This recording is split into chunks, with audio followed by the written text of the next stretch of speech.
ورحمة الله.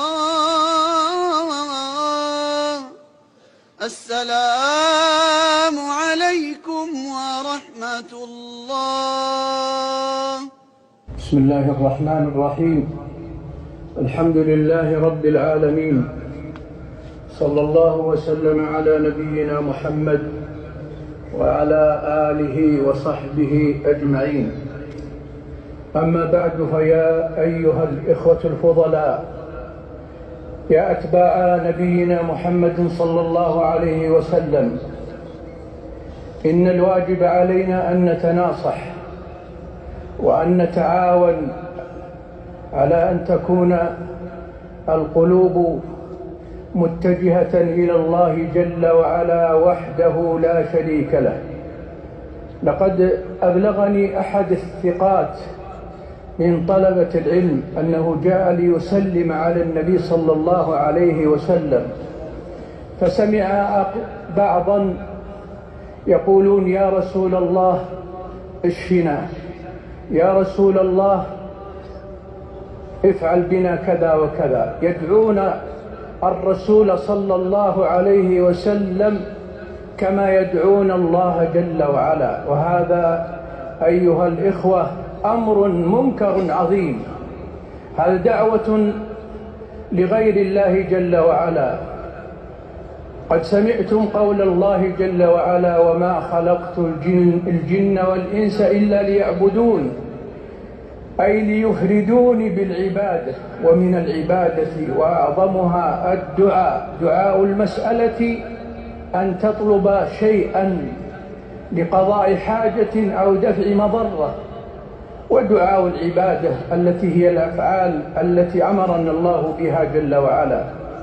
هذه لا تكون إلا لله جل وعلا. فكما أنك لو صليت وأنت ترائي أحدا من المخلوقين فذلك لا يجوز ولا تصح صلاتك حينئذ على تفصيل عند أهل العلم، فلا يجوز بأي حال من الأحوال أن تدعو رسول الله صلى الله عليه وسلم كما تدعو الله.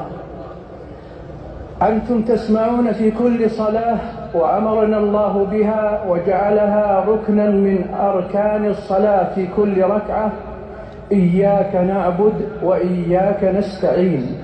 لا تقولها قلوبنا فقط، بل لتقل القلوب قبل الألسنة، فحينئذ لا نتوجه بالطلب إلا إلى الله جل وعلا. وقال ربكم ادعوني أستجب لكم، إن الذين يستكبرون عن عبادتي سيدخلون جهنم داخرين. فسر النبي صلى الله عليه وسلم قال: الدعاء العبادة، وفي رواية الدعاء مخ العبادة. فحينئذ لا يجوز لك أيها المسلم أن تسأل أحدا في رفع مكروب أو جلب نفع إلا من الله وحده، لأن الله الذي خلقك ورزقك، وهو الذي يدبر أمرك، وهو له ملك السماوات والأرض يدبرهما وفق حكمته جل وعلا. هو الذي قال: وإذا سألك عبادي عني فإني قريب أجيب دعوة الداعي إذا دعان، فليستجيبوا لي وليؤمنوا بي لعلهم يرشدون.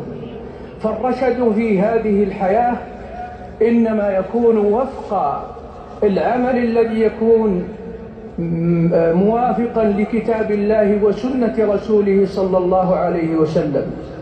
ورسول الله صلى الله عليه وسلم كان يعلنها ليلا ونهارا، سرا وجهارا، في كل موضع وفي كل مكان وفي كل مناسبة، أن يكون التوحيد خالصا لله جل وعلا.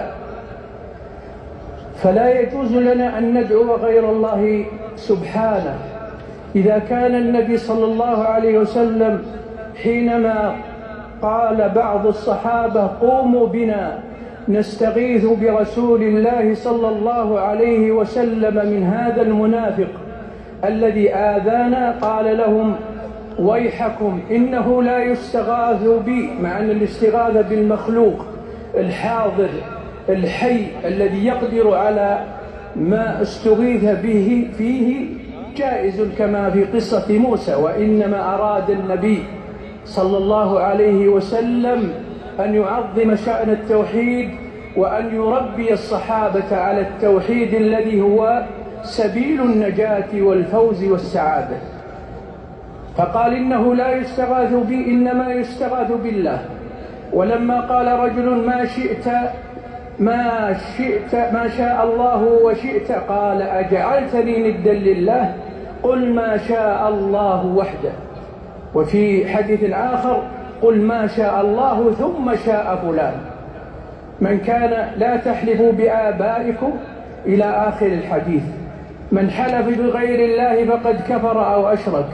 أحاديث كثيرة جدا عن النبي صلى الله عليه وسلم أبان إبانة واضحة على أننا خلقنا لتوحيد الله جل وعلا، وأن رسالته في غاياتها وأهدافها إنما هي لتقرير التوحيد لله جل وعلا.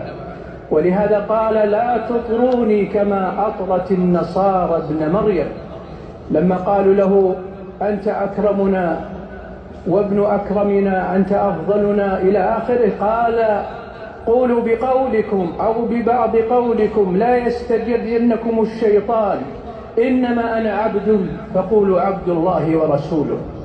وفي الحديث الصحيح لا تطروني كما أطرت النصارى ابن مريم، إنما أنا عبد فقولوا عبد الله ورسوله. وقد ناداه الله في أشرف المواضع سبحان الذي أسرى بعبده، وأنه لما قام عبده يدعوه كادوا يكونون عليه لبدا. فاتقوا الله أيها المسلمون، تناصحوا. من سمعتموه بجهل يدعو عند مقام رسول الله صلى الله عليه وسلم بمثل هذا الدعاء فانصحوه برفق ولين ومحبة ونية صادقة مخلصة لله جل وعلا.